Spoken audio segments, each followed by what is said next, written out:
మేడ్చల్ జిల్లా గట్కేసర్లో వేసవి తీవ్రతను దృష్టిలో ఉంచుకొని మల్లారెడ్డి సేవా ట్రస్ట్ ఆధ్వర్యంలో మజ్జిగ మంచినీటి కేంద్రాన్ని మాజీ మంత్రి మేడ్చల్ ఎమ్మెల్యే చామకూర మల్లారెడ్డి ప్రారంభించారు.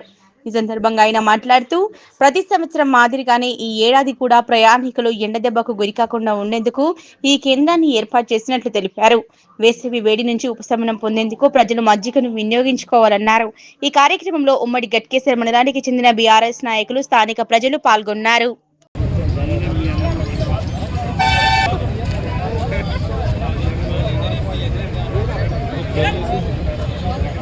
గట్కేసర్ బస్ స్టాండ్లో చౌరస్తాలో ప్రతి సంవత్సరం మాదిరిగా మల్లారెడ్డి సేవా సంస్థ నుంచి ప్రతి ప్రయాణికులకు, ప్రతి ప్రజలకు ఎండలు చాలా ముదిరిపోయినాయి కాబట్టి ప్రతి ఎండాకాలం కూడా మేము ఈ సేవా కేంద్రంకి వెళ్ళి అందరికీ కూడా మజ్జిగ అందుబాటులోకి తీసుకొచ్చినాం.